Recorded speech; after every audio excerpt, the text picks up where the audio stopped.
This is Growthaholics.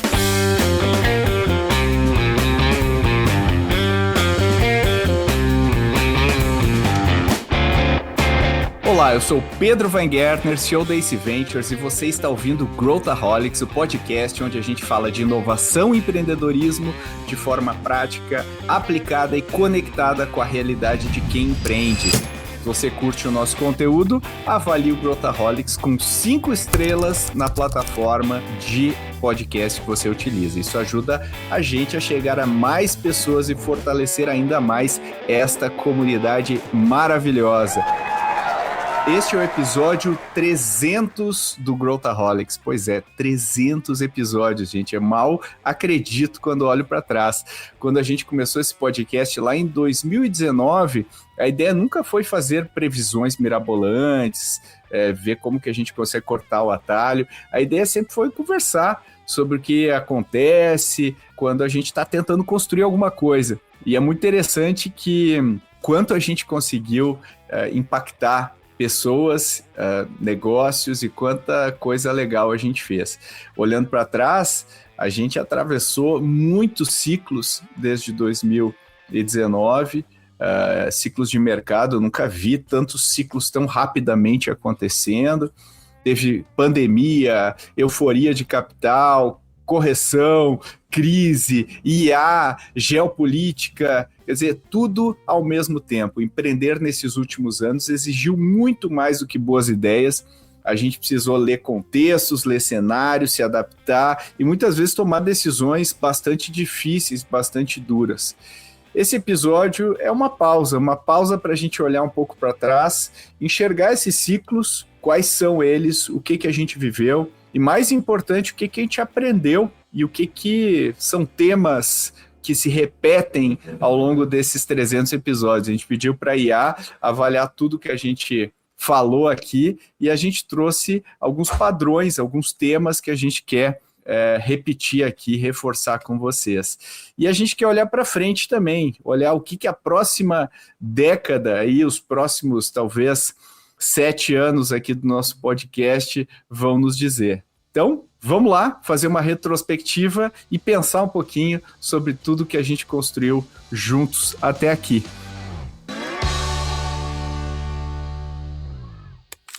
Antes de entrar nos aprendizados, vamos fazer uma retrospectiva.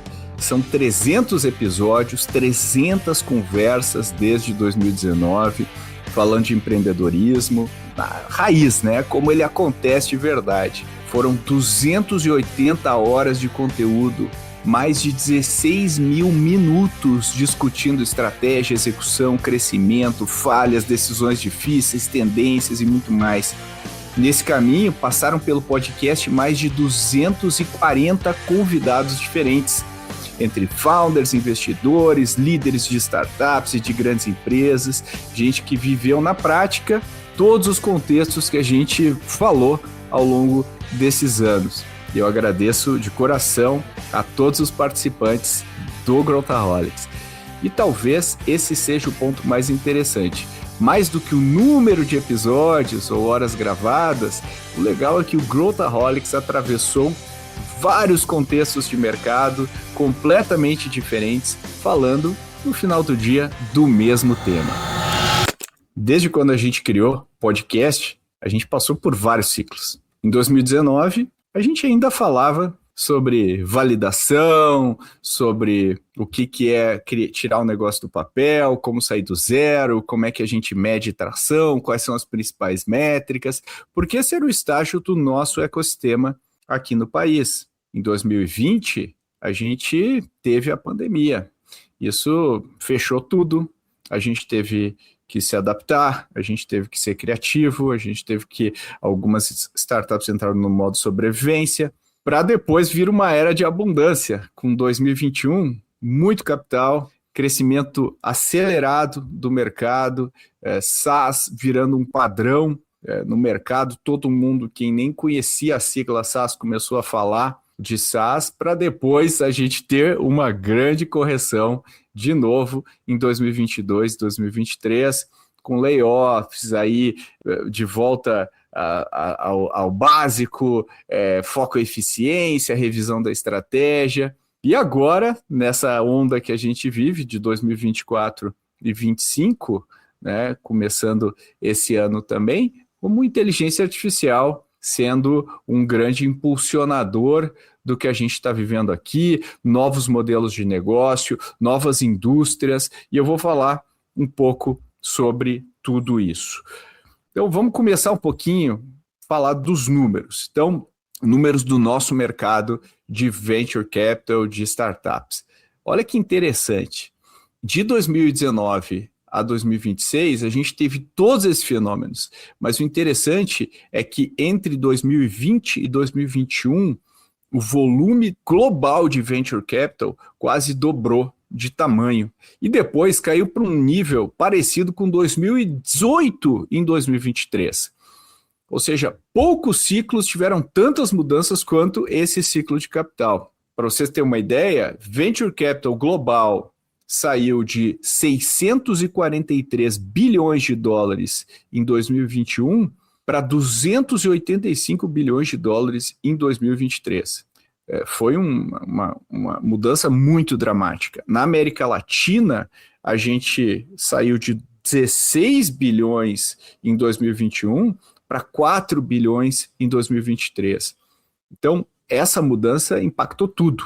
A gente teve unicórnios que foram criados e depois tiveram que se adaptar, alguns sumiram, alguns fundiram, muita coisa aconteceu por causa dessa mudança do mood de capital. E, obviamente, isso impactou todas as métricas. Por exemplo, a gente teve vários IPOs, essa janela de 2021 possibilitou com que várias empresas abrissem o capital, super amparadas por um valuation altíssimo. A gente viu múltiplos de SaaS chegarem a 34 vezes a receita, e até pouco tempo atrás o histórico era 5 a 7 vezes a receita. A gente viu tendências aí, as empresas fazendo blitzscaling, crescendo a qualquer custo, contratando o que precisasse. Bastava a gente ter uma narrativa, colocar isso no PowerPoint, a chance da gente conseguir capital, ter alguém que acreditasse nessa narrativa era muito alta. O capital era muito barato.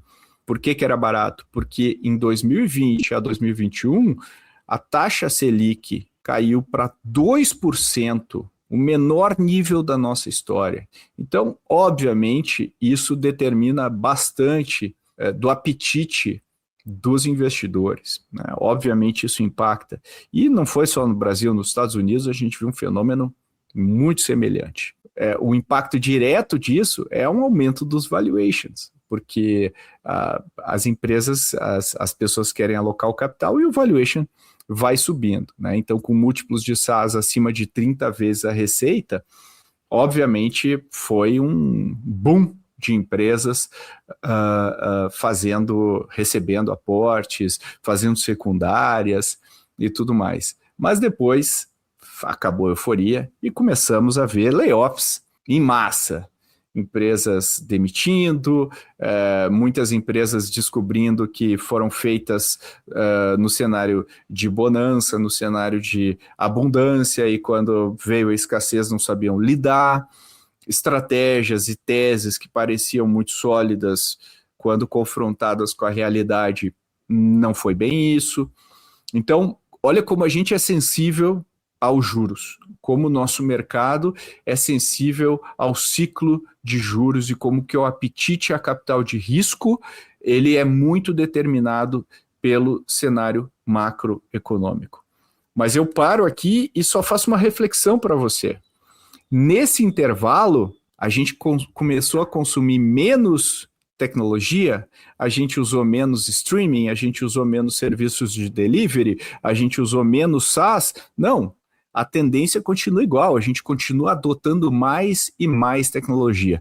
E essa é a grande dificuldade da tomada de decisão. Porque quando a gente pensa em venture capital, o ciclo de venture capital é um ciclo de 10 anos. Só que a gente fica muito focado no curto prazo e não toma as melhores decisões. Então, é um comportamento mais psicológico do que qualquer outra coisa. Agora, a gente está vivendo um ciclo de alta da taxa de juros. A gente está com uma Selic altíssima no Brasil. Então, esse é o cenário que a gente vive hoje. E, obviamente, a gente sabe que no final do dia, subindo ou baixando juros, subindo ou baixando o volume de investimentos, os fundamentos são sempre fundamentais. Né? Os fundamentos são sempre fundamentais. E eu me lembro nessa época, a época de 2021 foi provavelmente a época em que a gente menos fez investimentos aqui na ACE. A gente, esse ano, deve bater aí mais de 300 investimentos feitos aqui na história da ACE. Foi o período que a gente menos fez investimentos. Por quê? Porque os valuations eram simplesmente insanos. A gente via empresas no PowerPoint captando com valuations de 100 milhões de dólares, com 50 milhões de dólares. E parece uma boa ideia. Poxa, quanto maior o valuation, melhor. Só que na prática, os founders foram pesadamente penalizados com esses valuations. Então, é muito melhor um valuation mais justo e conectado com os fundamentos da empresa do que surfar o que o mercado está dizendo. No final, é melhor você ser mais pé no chão e mais pragmático. É isso que a gente aprendeu ao longo de todos esses ciclos. E aí veio um salvador da pátria, que é a inteligência artificial. A inteligência artificial resgatou o mercado de venture capital e, obviamente, impulsionadas pela OpenAI e pelo ChatGPT, quando a gente começou a mexer no LLM e começou a ver o que essa tecnologia conseguia fazer, tudo mudou e a gente começou a ver muito dinheiro sendo colocado nisso. Na verdade, mais dinheiro do que a gente já colocou em qualquer tendência até hoje. E não parou por aí, a gente continua colocando dinheiro, construindo data centers, colocando dinheiro nessas empresas. O interessante é que se a gente olha também o Magnificent Seven, né, as 7 maiores empresas da Bolsa, com a Meta, Google e Tesla e afins, a gente vê que a participação desses 7 caras, se a gente olhar hoje, no S&P 500, no índice da Bolsa Americana, das maiores empresas americanas, ele aumentou, a proporção deles chega a 30% de todo o volume da S&P 500 hoje. Ou seja, esses caras, eles são quase determinadores do índice, né, da Bolsa Americana. Mas se a gente abrir o capô e olhar as empresas que não são essas gigantes, a gente vê que o valuation dessas empresas caiu, que essas empresas foram bastante prejudicadas, os SaaS mais tradicionais que a gente acompanha foram bastante prejudicados. Então existe um certo ceticismo hoje no mercado em relação ao valor de mercado do SaaS indo para frente, muito impulsionado pela tese de que o negócio de software, ele gera uma margem bruta superior no mercado, porque o software eu faço uma vez e a gente usa várias vezes. E toda essa lógica impulsionou o crescimento de todas as empresas que a gente está falando. Quando a gente coloca os custos hoje de inferência de tokens, né, a gente vê que a margem bruta dessas empresas cai. E o que a gente poderia discutir, a tendência é que caia com o tempo, que a gente vai ser mais eficiente. Mas hoje o cenário é que isso reduz a margem da maior parte das empresas, enquanto que as empresas que produzem as tecnologias ou a infraestrutura ou a camada digamos assim, de base para que isso tudo aconteça, capturam ainda muito do valor. Se a gente olhar a trajetória de mercados nessa linha, a gente vai ver que a tendência é que a camada de aplicação, a camada do que a gente consegue fazer de software em cima de tudo isso, acaba capturando boa parte do valor futuro. Que é o que a gente viu com a nuvem, por exemplo, é o que a gente viu com o mobile, por exemplo, todas as ondas que a gente viu na história. E eu acredito bastante nisso. Então, os nossos heróis hoje, atualmente são as empresas como OpenAI, Anthropic, xAI, Databricks, que, embora não seja uma empresa propriamente de AI, ela é uma empresa de dados, né? Ela dá a base, né? A gente viu aquisições aí como da Scale AI pela Meta, que é uma empresa que treinava, né, o AI. Então, tudo isso resume um pouco do que a gente está vivendo hoje. A ponto de, se a gente pensar em VC, em 2025, 66% de todo o capital de risco nos Estados Unidos foi para IA. 66%. OpenAI atingiu um valuation de $500 bilhão. SpaceX está quase batendo 1 trilhão.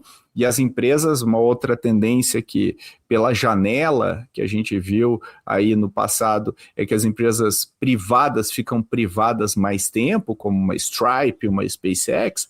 A gente já viu essas empresas se tornarem grandes colossos empresariais sem necessariamente abrir o capital. Vários analistas estão dizendo que isso vai mudar, já começou em 2025, a gente ver IPOs, e deveríamos ver IPOs ao longo de 2026, 2027, à medida que o mercado entende que existe espaço para isso. Tem um outro elemento que aconteceu, que a geopolítica mudou, ou seja, o mundo de 2019 não é o mundo que a gente vive em 2026. A gente está vendo intervenções dos Estados Unidos em vários países, uma polarização, a gente viu aí a guerra de Israel, né, com a Palestina, a gente está vendo a Ucrânia, um cenário de desestabilização e polarização. E o cenário de desestabilização e polarização impulsionou algumas indústrias. Então, por exemplo, a gente está vendo a indústria de defesa, indústria aeroespacial, obviamente impulsionada pela SpaceX, mas também empresas aí, empreendedores entrando em defesa, como o Palmer Luckey, aí, que fundou a Anduril, que faz tecnologia para o exército, com uma postura nos Estados Unidos muito de America First, né? Vamos proteger os Estados Unidos. A gente viu a A16Z criar os seus fundos de dinamismo americano, que defende um investimento maior em infraestrutura e tudo mais. Então, o mundo não é mais o mundo que a gente tinha em 2019, e a gente viu uma invasão, digamos assim, dos átomos, né, competindo com os bits no mundo dos investimentos. A gente está vendo empresas de hardware, empresas, né, a China aí dominando no mundo os carros elétricos. A gente vê a invasão da BYD no Brasil, assim, varrendo o mercado com seus carros de alta qualidade e com custo-benefício interessante, várias outras montadoras seguindo esse caminho, os carros chineses entrando na Europa, já que não conseguem entrar nos Estados Unidos. Então, a gente está vendo tempos interessantes e tempos que a gente tem que parar, enxergar como que a gente navega nesse cenário. E como essa era, digamos assim, da renascença da nossa visão sobre a tecnologia, de um otimismo sobre o que é possível fazer, também acende uma luz de setores que a gente sempre enxerga com muito bons olhos, mas o investimento neles não segue a mesma tendência, e a gente não vê grandes empresas sendo formadas nos setores, por exemplo, de saúde, de educação. E aí a gente está vendo uma revolução, né, de robótica com IA que pode impactar a indústria, pode impactar a logística, ou seja, setores da nossa economia real. Então, IA sendo uma catalisadora de tudo isso, além de catalisar, por exemplo, investimento em energia, que a gente nunca pensou que IA pudesse aumentar o nosso investimento em energia com inovação em energia nuclear, com reatores menores, né, novas tecnologias mais limpas, mais seguras e mais baratas. Então, a gente deve ver uma série de impactos disso que estamos vivendo agora nos anos vindouros, graças a esse volume de investimento. E a gente está vendo realmente uma era dourada da inovação. O que é possível fazer mudou. Hoje a gente consegue fazer mais. E eu acho que isso é muito interessante para a gente aqui. Enquanto isso, no Brasil, a gente está vendo a pirâmide demográfica do Brasil realmente, a produtividade que a gente tinha como tese não aconteceu. O Brasil não se tornou um país mais produtivo, mas a demografia mudou. Ou seja, o Brasil vai parar de crescer a sua população em 2041, se a gente continuar no mesmo ritmo. A taxa de fecundidade hoje no Brasil 1,57, que é abaixo do nível de reposição, não é só o Brasil, tá? Vários lugares no mundo atingiram uma taxa abaixo, e a população acima de 60 anos quase que dobrou desde o início desse século. Ou seja, a gente está vivendo uma era em que a gente tem que cuidar para que a gente consiga ganhos de produtividade com a tecnologia, porque senão não tem como a gente conseguir ter um projeto de país futuro. Essa é uma preocupação muito grande. A gente precisa de produtividade. Indo para os nossos aprendizados, o que a gente tira de temas que a gente viu muito comuns entre tudo que a gente falou? Então, a primeira coisa, a gente sempre falou muito de execução. E a gente acredita ainda que execução é um fator crítico. O que a gente faz, mas também com a intensidade do que a gente faz. Intensidade de execução, muitas vezes, é subestimada. Alguém que é extremamente agressivo em termos de execução consegue capturar mais. Só que a execução sozinha não vai tirar uma empresa de um problema, alguma coisa assim. Ela precisa ter uma visão, um nível de visão estratégica para se posicionar, por exemplo, em mercados bons. Então, o maior desperdício que a gente vê são bons empreendedores em mercados ruins, mercados pequenos, mercados que não crescem, mercado que tem uma dinâmica desfavorável para você empreender. Então, o recado aqui é: foque em mercados bons, mercados que crescem, mercados grandes. Além disso, foque nos fundamentos, né? A gente fala muito dos fundamentos, a gente vê que foca no fluxo de caixa, tem uma visão realista sobre o que você está executando. Não adianta você... Eu acho que é fundamental ter uma visão, tá? Fundamental ter uma visão clara, mas é importante ter uma conexão com a realidade grande, né? Dito isso, é importante você também ter uma capacidade de ir ajustando a sua estratégia com o tempo. Ou seja, a estratégia pode começar ruim. A gente acredita muito que o contato da estratégia com a realidade cria ou o fracasso ou uma estratégia melhor. Depende muito da abordagem dos empreendedores em relação a isso. Então, se não está funcionando, a gente pode olhar os fundamentos, olhar a sua execução, mas principalmente olhar, legal, de maneira muito simples, em 2, 3 frases, elabora a sua estratégia, fala ela. E às vezes, com pequenos ajustes da nossa estratégia, mantendo uma execução focada, com intensidade, a gente consegue resultados superiores.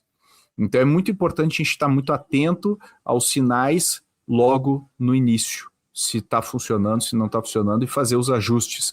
Ou seja, a gente está vivendo uma era em que eu não acredito mais em um plano de 5 anos, de 3 anos, eu acredito em constantes ajustes a partir da leitura do que está acontecendo, batendo isso com a nossa tese, ou com o que a gente acredita, ou com a nossa visão do mercado, né? Então, é muito importante você não ter medo de tomar decisões importantes na sua empresa. E, especialmente, voltar atrás de decisões ruins. Se você tomou uma decisão ruim, tudo bem, volta atrás, rever, senão você não consegue chegar onde você quer chegar. E aí, falando um pouquinho sobre o modus operandi dos empreendedores, e isso é uma coisa que a gente falou muito ao longo desses 300 episódios, que muitos empreendedores confundem estar muito ocupados com estou indo na direção certa, estou fazendo as coisas que eu deveria fazer. Estar ocupado não é sinônimo de progresso. Então é muito importante você pensar em 2 coisas aqui. Ao longo desses 300 episódios, a gente chegou muito nessa conclusão.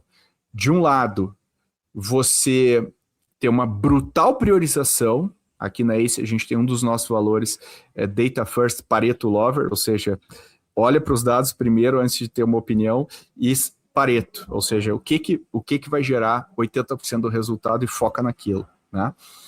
Então, saber priorizar e, por outro lado, saber diagnosticar quando você não está avançando na direção que você quer. Ter métricas é importantíssimo. Ter um dashboard é legal, e a gente falou muito ao longo desses episódios. Mas ter as métricas certas, que geralmente são bem menos, às vezes é uma, do que a gente costuma controlar, e saber se eu estou avançando nessa métrica. Então, qualquer métrica que você tem num dashboard só deveria estar lá se o fato de você não atingir aquilo que você se propõe gera algum tipo de ação. E a gente falou muito sobre isso. Se tem uma métrica solta, ela não vai te ajudar. Às vezes você usa para diagnosticar um problema, mas se ela não gera uma ação, você tem uma métrica ruim, ou engaveta. Ela está te gerando mais estresse, né? Às vezes são métricas de vaidade, às vezes são métricas erradas, que mascaram alguma falha. Então a métrica serve para você confrontar diariamente a sua perspectiva com a realidade brutal. É para isso que serve a métrica. Se ela não está fazendo você confrontar com a realidade brutal, você não está usando uma métrica que vai te ajudar. Outro tema que a gente falou muito ao longo dos nossos episódios é o papel do founder. E a gente falou muito sobre essa questão do founder mode, que o Paul Graham, naquele artigo famoso que ele fala sobre o Brian Chesky do Airbnb. E no Brasil, especialmente, o founder é visto como alguém meio porra louca, que sai fazendo e tudo mais. A gente tem um preconceito, talvez, com o founder. Como se a empresa fosse um pecado ser um founder, e aí tem uma hora que a empresa vai, entre aspas, profissionalizar. Como se o founder estivesse tocando de maneira amadora a empresa até aqui.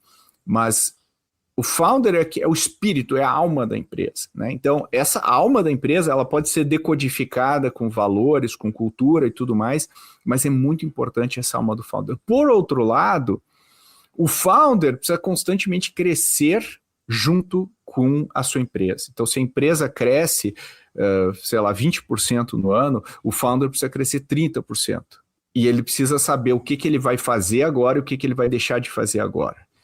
E é muito difícil tomar essas decisões. Voltando lá para o founder que é super ocupado, a empresa ela vai fazer você se ocupar. Então, tenho certeza que você consegue se ocupar 100% do tempo. 100% do tempo. Vai ter sempre atividade para você fazer. A questão é, você está fazendo o que você deveria fazer, o que só você consegue fazer dentro da empresa, ou não?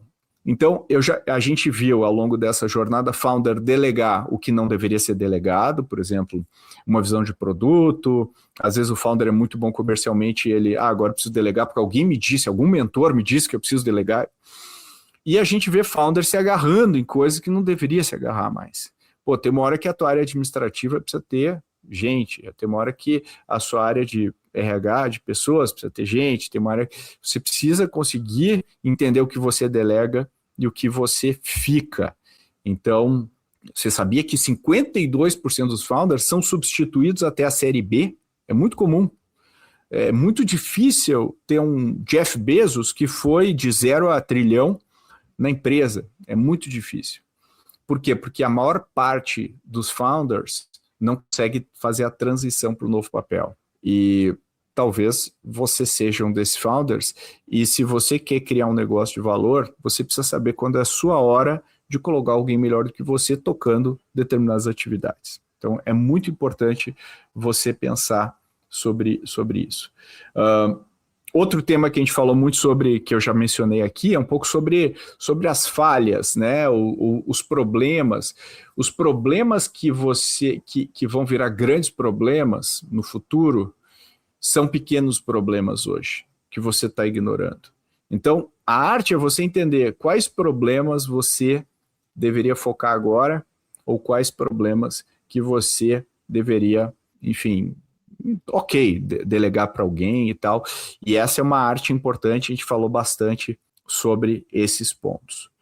E, obviamente, a gente falou muito sobre growth. A gente falou muito sobre somos growthaholics aqui, e a gente falou muito sobre growth. E eu achei interessante que, embora a gente tenha falado muito sobre técnica, vamos usar essa ferramenta, não vamos usar essa, qual que é a tendência dessa ferramenta versus a outra, o que a gente chega à conclusão, ao final desses 300 episódios, é que quando a gente pensa em crescimento do negócio, é muito mais a maneira como você, founder, pensa sobre o seu negócio do que sobre técnica. Que técnica, e a gente está cada vez mais convencido que hard skill, ainda mais na era da IA, tá virando um commodity.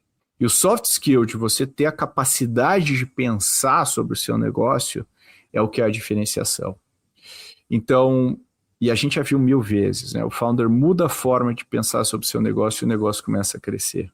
Então, se você quer crescer, obviamente você tem que mergulhar nas ferramentas, obviamente você tem que ser pragmático, cria máquina de vendas, pensa em como estruturar, proposta de valor, tudo que a gente falou ao longo dos episódios, a gente falou muito sobre proposta de valor, sobre o produto, sobre a adesão do produto, sobre churn, sobre retenção, a gente falou muito sobre tudo isso. Mas só quando você começa a pensar do jeito certo sobre a sua empresa. Então, isso é fundamental. Você precisa pensar do jeito certo sobre o seu negócio. E isso deriva de você estar constantemente aprendendo e questionando o que você acredita e mudando de ideia, quando for o caso. As melhores pessoas, as pessoas mais brilhantes que eu conheço, elas mudam de ideia. E a pergunta que fica aqui para você é: quando foi a última vez que você mudou de ideia? Quando foi apresentado, se deparou com fatos novos, com visões novas sobre aquele mesmo problema ou sobre aquela mesma situação. Então, esses são alguns dos aprendizados aí, obviamente não exaustivos sobre tudo que a gente falou, mas eu acho que são aprendizados que a gente leva com muito carinho para frente. E agora, quando a gente olha para frente, o que vem por aí, a gente vê muitas coisas acontecendo no mercado e, como eu falei, a gente está vivendo uma era mágica. Mas, ao mesmo tempo em que a gente vive uma era mágica, a gente deveria incorporar algumas coisas. Então, o pessoal fala muito sobre bolha de IA, por exemplo, né? Falando sobre o volume colossal de investimento sendo feito em IA, e a contrapartida em retorno, que é o faturamento que as empresas vão atingir. E eu acredito realmente que tem muito investimento sendo feito, mas eu também acredito que tem muito valor a ser gerado no futuro. Ou seja, se a gente comparar a crise, lá o estouro da bolha do início do século das empresas e o que a gente está vivendo hoje, tem uma diferença muito grande. E essa diferença está muito ligada nos números. As empresas que a gente está vendo hoje, elas estão efetivamente faturando muito dinheiro. Elas estão gerando bastante dinheiro e muito rápido. E essa é uma diferença relevante em relação ao que estava acontecendo lá em 2000. E por isso mesmo, eu acho que, se a gente for incorporar daqui para frente, eu acho que o pragmatismo é uma ferramenta que a gente vai incorporar, narrativas que tenham embasamento são coisas que a gente vai ver cada vez mais. Ou seja, o pragmatismo a gente não vai perder, eu acredito, olhando para frente. Outra coisa, a gente está entrando no que eu costumo dizer que é a era da velocidade. A velocidade de execução, o que antes não era um fator, passa a ser um fator estratégico. Como que eu configuro a minha organização para conseguir colocar as coisas no ar mais rápido? E mais do que isso, conseguir aprender rapidamente, conseguir aprender mais rápido que o meu concorrente. A era da velocidade vai determinar quem vai ser bem-sucedido e quem vai ser mal-sucedido. E eu diria que a gente ainda vive muita morosidade na nossa execução, se a gente olhar o Brasil. Especialmente nas corporações, a gente ainda tem muita morosidade.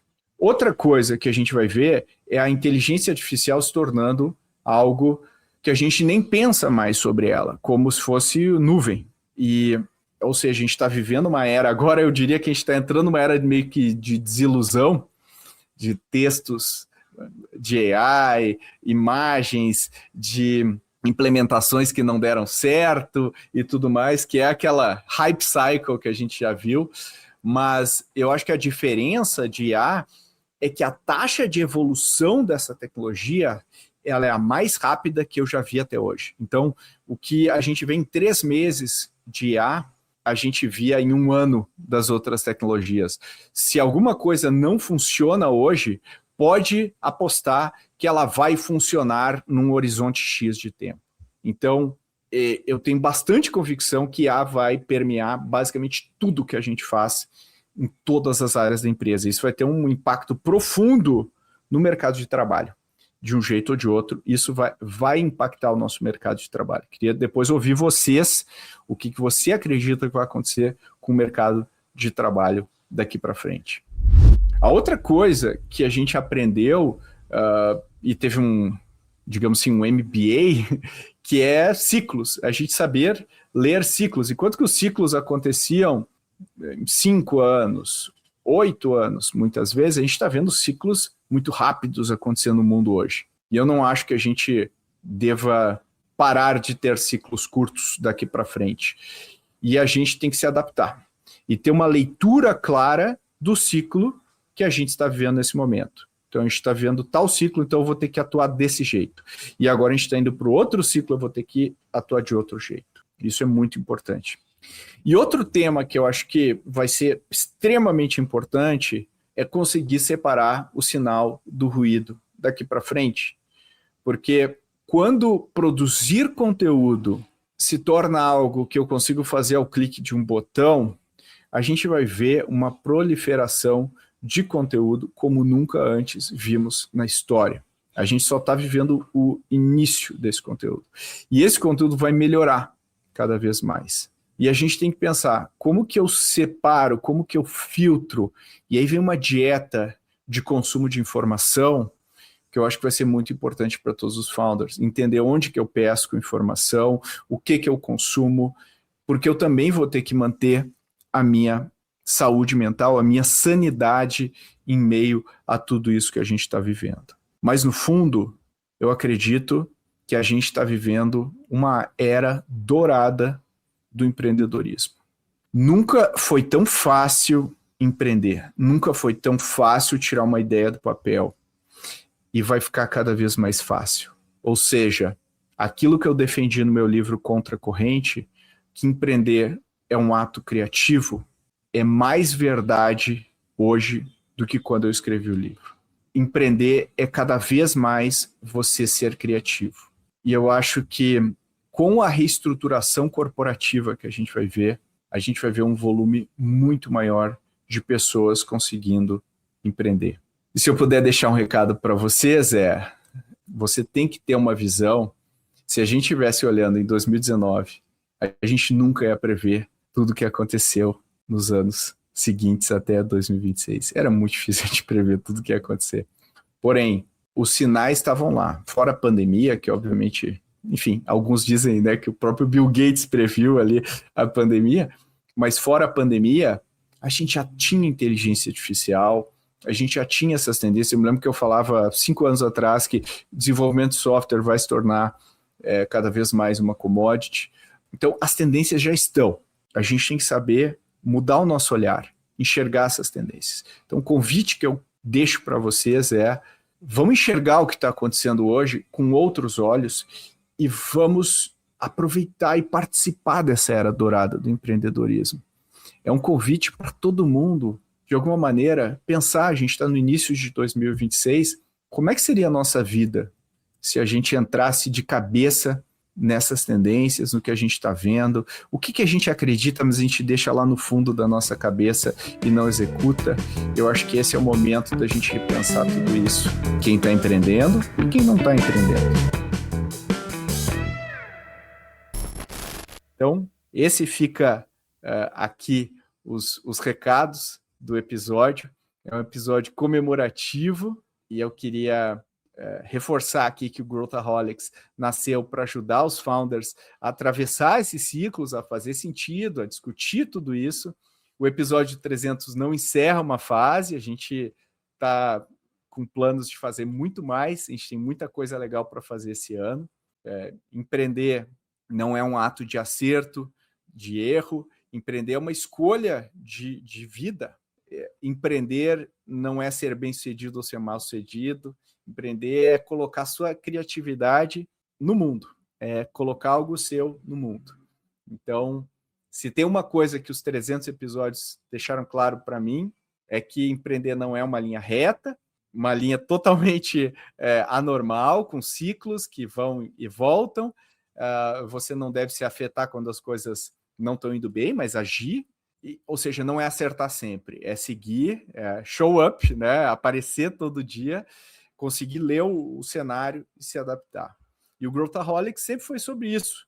A gente nunca quis trazer fórmula pronta aqui para você, mas ajudar quem empreende a pensar sobre cenários, e se os últimos anos ensinaram alguma coisa, é que a próxima década vai exigir muita execução e clareza de todos nós.